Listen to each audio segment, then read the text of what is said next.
Quelle perspective pour le prochain animateur à la tête de la Chambre basse du Parlement après la démission de Vital Kamerhe? On en parle tout à l'heure. Merci de nous regarder à travers le monde pour ce énième numéro d'Actu Soir. J'ai le plaisir de recevoir Berthier Kamoukangi. Il est confrère. Maintenant là, je le prends sous la casquette d'analyste politique à qui nous disons bonsoir et bienvenue. Bonsoir Monsieur Mouchampa, bonsoir aux nombreux téléspectateurs en train de nous suivre pendant cette émission. Un grand plaisir de vous recevoir pour parler République. Le plaisir est partagé. Je suis content d'être invité, surtout de partager ce moment qui va offrir à la République démocratique du Congo une analyse assez neutre en ce qui concerne l'actualité déjà annoncée. Merci bien. Et dans quelle atmosphère vous aviez eu à accueillir la démission de Vital Kamerhe alors qu'il y a eu une motion qui pesait contre lui et il a devancé, il a jugé bon de jeter l'éponge? Tout d'abord, c'est un Vital Kamerhe qui a voulu jouer sur son respect, qui a voulu maintenir le cap de son respect parce que, eu égard au rythme de la récolte des signatures pour ce qui est de cette motion contre le bureau de l'Assemblée nationale, il était des bons à loi qui puissent prendre une disposition d'un leader. Et c'était prévisible. Pour éviter l'humiliation voilà. Ou ne pas répondre aux griefs qui lui sont c'est pour éviter, reprochés. Premièrement, l'humiliation.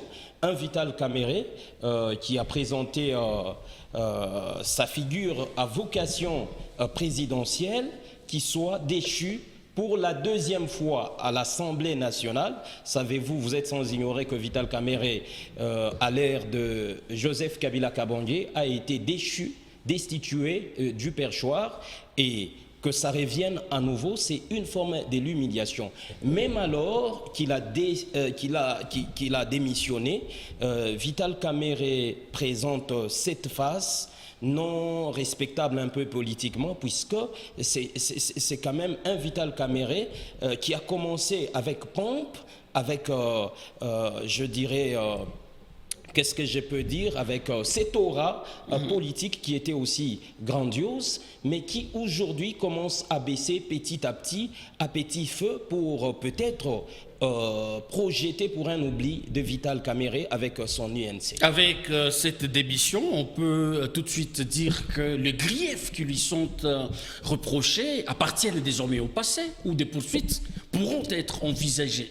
Mais ce qui est reproché à Vital Kamerhe, c'est le détournement au sein de l'Assemblée nationale, qu'il démissionne ou pas, l'infraction reste l'infraction, c'est-à-dire les députés peuvent foncer pour l'accuser, vouloir peut-être même le transporter en justice. Il est de bonne loi que les députés réfléchissent, mais il y a aussi cette dimension politique pour s'aimer et calmer la tempête au sein de l'union sacrée de la nation. Ça peut advenir, mais pour ce qui est du front judiciaire, Vital Kamerhe ne pourra pas échapper à cette maille-là des députés nationaux. Au nom de la politique, vous pensez que pour atténuer un peu de tensions divergentes, parce que les députés peuvent fermer l'œil? Parce qu'ici, il s'agit du deuxième mandat ou second mandat du président de la République. Quand vous comptez les jours, lui-même au perchoir de, si j'ai bonne souvenance ou j'ai bonne mémoire, c'est aux États-Unis d'Amérique,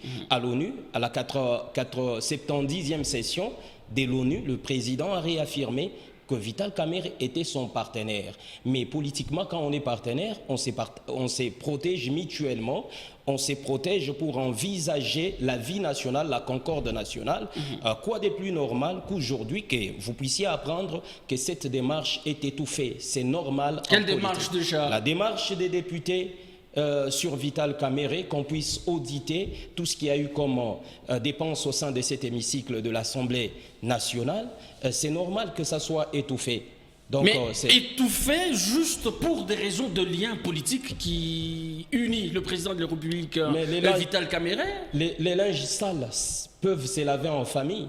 Mais la justice doit être dite. Le linge sale, oui, mais il y aurait infraction. Jusqu'à maintenant, la portée n'a pas encore atteint n'a pas encore atteint le niveau de la justice. C'est-à-dire, aujourd'hui, Vital Kamerhe, le dossier Vital Kamerhe est encore au niveau de l'Assemblée nationale. Voyez-vous qu'il venait de démissionner, il a barré route à cette démarche-là de sa destitution, puisque l'émotion était en cours.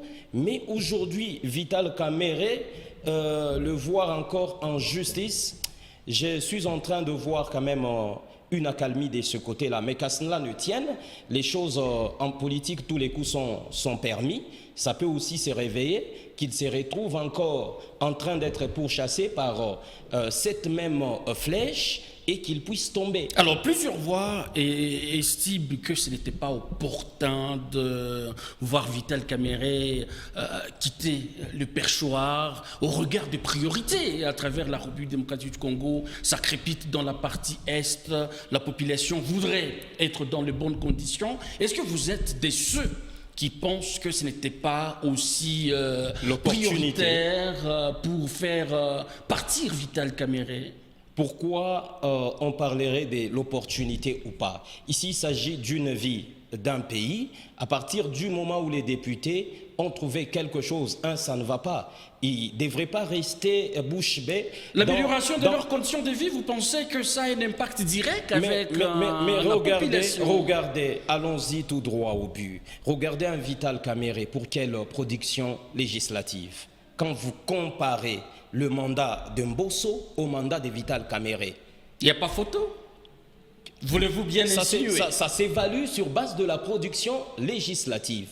Combien de lois avaient été votées, des lois fondées qui changeraient la vie du peuple congolais, et combien de lois votées à l'ère de Vital Kamerhe et qui ont changé la vie du peuple congolais. C'est sur cette base qu'il faut partir pour comprendre est-ce que Vital Kamerhe était efficace pour chuter avec le deuxième quinquennat du président de la République, ou il faudra recadrer les tirs pour satisfaire aussi la population. Vous savez, c'était prévisible qu'un jour ils finiront par divorcer.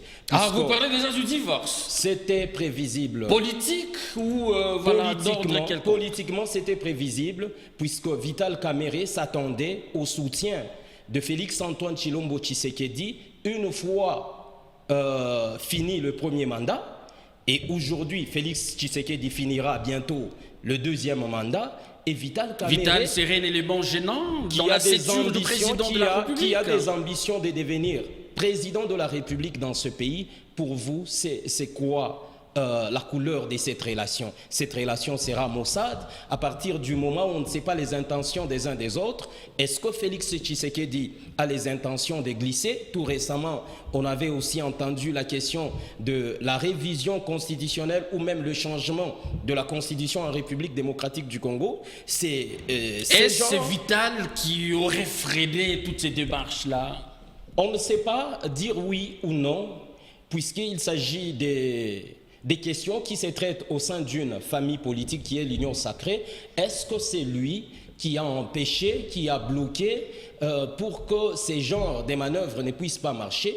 Si jamais c'est lui, il sera un élément gênant, mais aussi, si jamais il se serait compromis au contenu des relations qui les lient les uns les autres, je trouve que l'Union sacrée a plein droit de les mettre des côtés, parce que vous vous souviendrez, même dans la Bible, il y a des gens qui ont juste regardé à côté et ils sont devenus transformés. Est-ce qu'on peut dire que l'Union sacrée serait en train de chanceler avec le départ de Vital Kamerhe à la tête de l'Assemblée nationale? Voyez-vous la question qu'il faut plutôt se poser d'abord, c'est de savoir quel est l'impact de Vital Kamerhe au sein de cette union sacrée. Parce que l'Union sacrée pourra chanceler au moment où Vital Kamerhe était d'un grand apport dans cette structure. Vous minimisez ce qu'a été Kamerhe? Je ne minimise pas, je dis est-ce qu'il a impacté cette union sacrée pour que quand il partira, personne ne pourra pas bien jouer son rôle à l'heure où nous sommes en train de parler? C'est la question qu'il faut se poser. Qu'est-ce que Vital Kamerhe... Et à votre avis, a-t-il un apport très considérable au sein de l'Union sacrée? Politiquement, oui. Politiquement, oui, parce que, écoutez, avec la géopolitique en République démocratique du Congo, Vital Kamerhe a la confiance dans la partie est de la RDC, puisqu'il est parmi les députés exceptionnels, c'est-à-dire votés massivement, et aux côtés du président de la République, c'est-à-dire en RDC, l'histoire nous renseigne que personne ne peut gérer seul. Il faut toujours tisser des alliances à gauche, à droite. Pour consolider la gestion. Quel profil pour le prochain président de la Chambre basse du Parlement? Le président de la Chambre basse du Parlement doit être d'un profil très déterminé, puisque le peuple congolais attend beaucoup. Du même espace? Attend beaucoup. Où ça importerait peu? D'abord, il faut dire qu'il sera de l'union sacrée de la nation. Inévitablement. Inévitablement, il sera de l'union sacrée de la nation puisque l'union sacrée étant majoritaire dans cet hémicycle. Et le prochain devra faire mieux que Vital Kamerhe, c'est-à-dire calmer tout cela. La géopolitique jouerait aussi un rôle pas de moindre, à votre avis? Je ne comprends pas votre question. Géopolitique. La géopolitique, bien sûr que oui, mais pour l'instant, le président de la République n'a pas besoin de miser sur cela, que ce soit quelqu'un du Katanga, que ce soit quelqu'un de l'Est, mais ça c'est vous qui pensez que... Mais qui pourra répondre aux besoins de la population, parce que ici, M. Moutchampa, n'oubliez pas que vous soyez de gauche, de droite, du nord, du sud, pendant que le peuple est en train de souffrir, pendant que la gestion n'est pas bien assurée, c'est tout le monde qui en pâtit. C'est ici l'occasion de rappeler que la RDC a besoin des technocrates. La RDC n'a pas besoin des politiques qui viennent apprendre le travail au boulot. Non, M. Moutchampa. Il faut qu'on prenne un M. Moutchampa qui a déjà exercé dans le domaine de la communication, puisqu'il maîtrise les rouages de la communication, on les met quelque part, on les responsabilise. Donc, miser sur la méritocratie. Voilà. Alors, il y a une révélation qui a été faite par le professeur Mbata, estimant que 173 députés nationaux de l'Union sacrée, faudra-t-il le préciser, n'ont pas renouvelé leur loyauté au président de la République. Est-ce une révélation qui enchanterait le chef, ou c'est simplement une façon de dénoncer l'hypocrisie de certains animateurs au sein de l'Union sacrée? Mais tout d'abord, il faut dire qu'ils sont députés nationaux. Quand on parle de la démocratie, on doit d'abord être l'exemple de cette démocratie.